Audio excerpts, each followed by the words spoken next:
अनंत आस्था के निकेतन भगवान महावीर के चरणों में वंदना, अनंत शक्ति के स्रोत महाप्राण पूज्य गुरुदेव के चरणों में वंदना, श्रद्धालु श्रावक सारिका परिवार। जिंदगी जब तक रहेगी, जिंदगी जब तक रहेगी फुर्सत न होगी काम से, जिंदगी जब तक रहेगी फुर्सत न होगी काम से। अरे कुछ समय ऐसा निकालो प्रेम कर लो राम से, कुछ समय ऐसा निकालो प्रेम कर लो राम से। तो कैसे हो सकता था? जयाचार्य के जमाने की घटना। जयाचार्य ने देखा कि पुस्तकों का विभागीकरण होना चाहिए। कुछ जो पढ़े लिखे अग्रगामी थे उनके पास बहुत पोथियां थी। आज तो पुस्तकें बहुत उपलब्ध है, मगर 100-150 साल कैसे ऐसी व्यवस्था नहीं थी। तो उन्होंने सोचा कि पुस्तकों का सम विभाग होना चाहिए, हर ग्रुप में कुछ पुस्तकें रहनी चाहिए। पूछा गया संतों को कि आप अपनी पुस्तकें जिनके पास नहीं है उन्हें कुछ देने का प्रयत्न करें। तो सबका मन नहीं, पुस्तकें तो हमारी है, हमने लिखी है, सारी मेहनत की है, हम कैसे दे सकते हैं? मैं यह बताना चाह रही हूँ श्रावक समाज से, घर परिवार में भी कभी कोई ऐसी समस्या आ जाती है जिसे आप बदलना तो चाहते हैं, लेकिन परिवार के सदस्य टस से मस नहीं हो रहे हैं, नहीं बदल रहे हैं।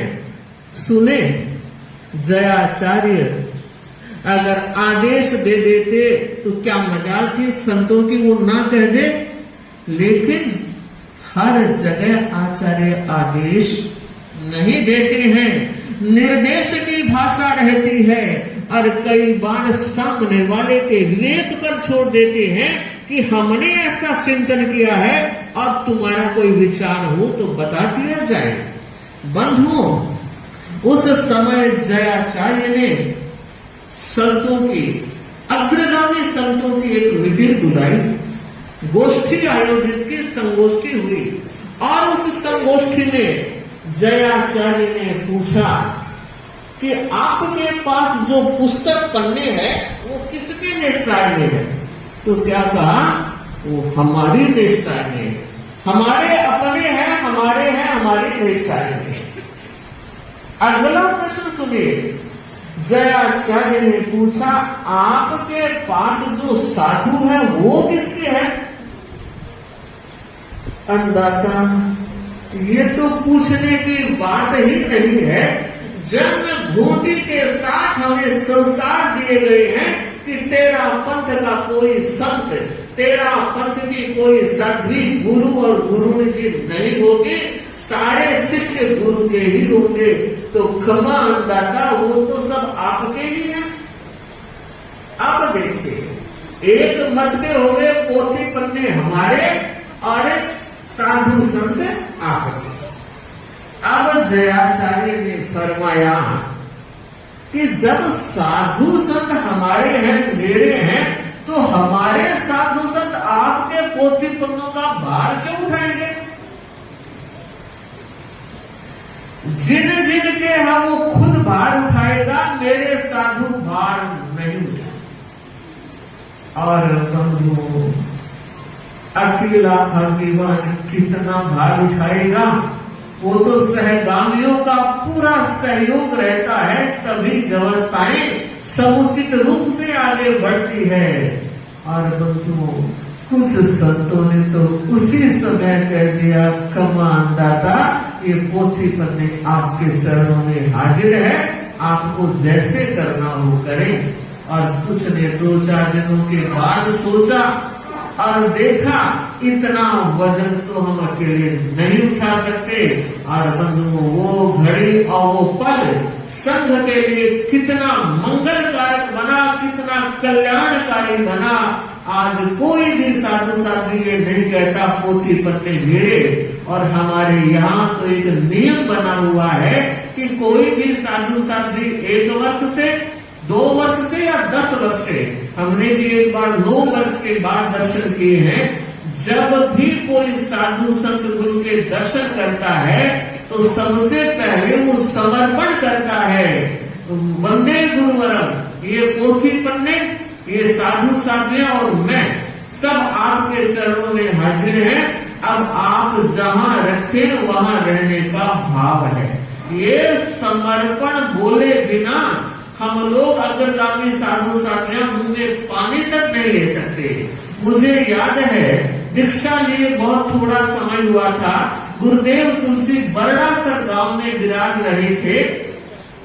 एक साधुओं का सिंगाड़ा साध्वी विनय सिंह जी डोगरगढ़, जो अभी देवलोक गमन हो गया है उनका, वो दर्शन करने आई। सारी सुख साता कमर खाना सब बातें हो गई, पर समर्पण करना भूल गए, शब्दावली बोलना भूल गए। साध्वी ब्रह्मकाशी जी विराजमान थे, गुरुदेव थे, हम छोटी साध्वियां थी। उस समय जब वो जाने लगी तब गुरुदेव ने साध्वी ब्रह्मकाशी जी को कहा, ये पानी कैसे पिएगी? और तब तत्काल याद किया गया कि आपने समर्पण नहीं किया। और उन्होंने कहा, गुरुदेव उमंग में उत्साह में ध्यान नहीं रहा। तो सच में ये हमारे धर्म संघ की छोटी छोटी मर्यादाएं हमें बहुत बड़ा आलंबन देती है।